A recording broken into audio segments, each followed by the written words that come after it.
करता है उसको आपने नीच कह दिया। कबीरदास जी कहते हैं हाँ मैं कहता हूं कि मानव नीच है, मैं मरने से नहीं डरूंगा, तुम मारने से मत डरना, पर पहले मेरी बात सुन लो।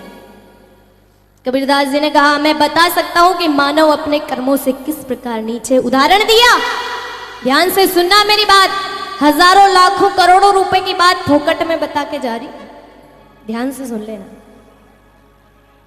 इसका कोई मैं दाम नहीं ले रही हूं, कोई दाम नहीं है, और दाम लग जाता ना तो आज जैसे मंत्री साहब बैठे हैं वहीं मैं बैठी होती। क्या बात है। लेकिन मैं तो इतना कहती हूं, कबीरदास जी ने कहा भैया सबसे पहले एक कुत्ते को बुलाइए। जैसे ही कुत्ते को बुलाया और कहा कि एक थाली में केले, नारंगी, अंगूर, सेव फल, जितने भी फल हैं इस कुत्ते के सामने रख दो।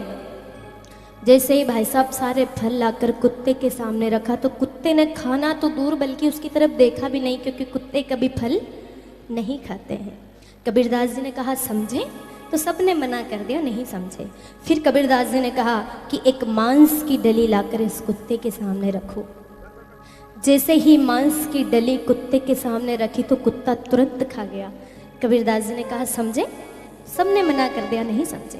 तो कबीरदास जी महाराज कहते हैं कि जाओ, जब गांव में मंदिरों में संध्या के समय आरती होती है, झालरें बजती है, तब ये कुत्ते जोर जोर से चीखते हैं, चिल्लाते हैं। ये कुत्ते जोर जोर से चीखते हैं, चिल्लाते हैं, भगवान से हाथ जोड़ करके प्रार्थना करते हैं कि हे भगवान इन मनुष्यों को तो कुत्ता बनाकर हम कुत्तों को मनुष्य बना दे, क्योंकि इन मनुष्यों का तो भोजन हमने शुरू नहीं करा पर मनुष्यों ने हमारा भोजन शुरू कर दिया। इसलिए कबीरदास जी महाराज ने मनुष्य को नीच कहा। मानव नीच नहीं बल्कि मानव अपने कर्मों से नीच हो गया।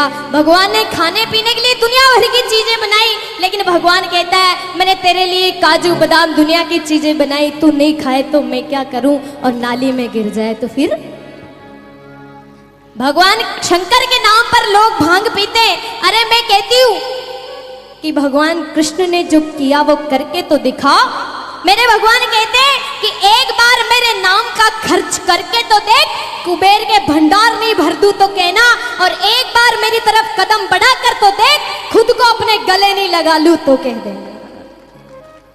लेकिन आज का इंसान यही सोचता है कि पड़ोसी की जेब का पैसा मेरी जेब में कैसे आ जाए, यही सोचता रहता है। ये नहीं सोचता कि पड़ोसी ने सारी जिंदगी लगा दी 5 रुपए कमाने में, तू आधी जिंदगी तो लगा।